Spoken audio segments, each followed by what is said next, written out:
Quand on crée des films pour les musées, finalement on a une mission, c'est de révéler l'art dans toute sa sensibilité et dans son introspection. Une vidéo peut vraiment rendre une œuvre vivante. C'est ce que je cherche à faire quand je filme des œuvres.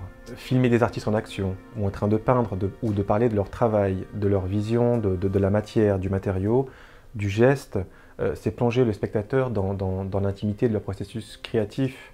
La vidéo, c'est un espace de rencontre et de découverte. Je trouve que c'est très bien, c'est ce qu'on voit très bien dans la vidéo de Yayoi Gunji, par exemple, pour la galerie Catherine Isser. L'artiste parle de son processus de création. C'est comme si la peinture, c'était aussi une façon de se dire, c'est comme une espèce de projection, en fait, de ce qu'on veut voir, de ce qu'on voudrait voir. Et à la fois, en même temps, il y a cette espèce de rapport entre le passé, le futur, le présent. Parce que dans la peinture, on est dans le présent tout le temps. Quand on est immergé dans le film des 2 maîtres calligraphes pour le musée du soufisme, on est dans un film qui parle à la fois de quelque chose d'immersif et on est complètement dans la gestualité de la pratique.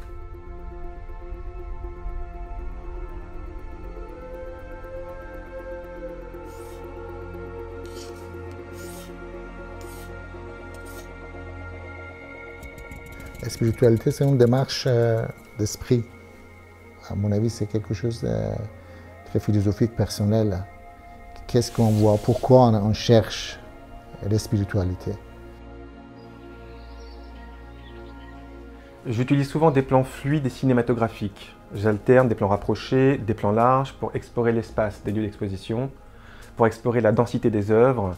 Je réalise de nombreux travelling, que ce soit des travelling avant, des travelling latéraux, circulaires. Ces mouvements capturent l'espace avec réalisme, avec intensité. On est immergé dans l'espace d'exposition, on peut ressentir la texture et la matérialité des œuvres, des sculptures, des peintures, comme si finalement elles prenaient un petit peu vie devant nous, devant nos yeux.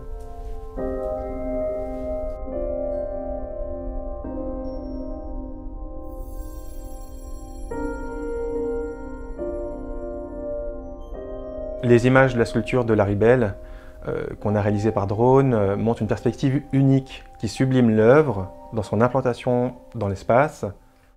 On est dans les jardins du casino de Monte-Carlo. Les vues aériennes permettent de saisir comment la sculpture prend vie en 3 dimensions. On perçoit pleinement son volume, sa taille, sa monumentalité. Et en même temps, on a aussi une belle approche des jeux de lumière, de la texture, des couleurs, des formes, qui donne vraiment l'impression de naviguer tout autour de l'œuvre. Grâce à la vidéo et à la médiation numérique, l'art devient plus accessible, plus engageant et plus vivant. La médiation numérique permet de rendre l'expérience muséale plus accessible, plus interactive, plus captivante. C'est un moyen de se connecter par le biais d'applications, de bandes tactiles, de tablettes. On peut enrichir l'expérience de visite grâce à des contenus multimédia qui révèlent des contenus enrichis ou des ressources complémentaires.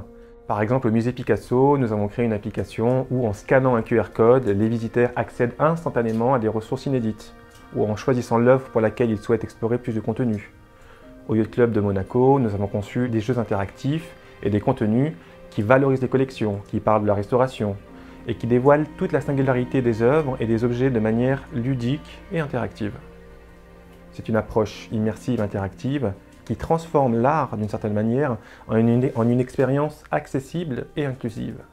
Elle facilite un apprentissage qui allie plaisir et éducation. Chaque projet devient un terrain d'innovation pour réinventer l'expérience des visiteurs.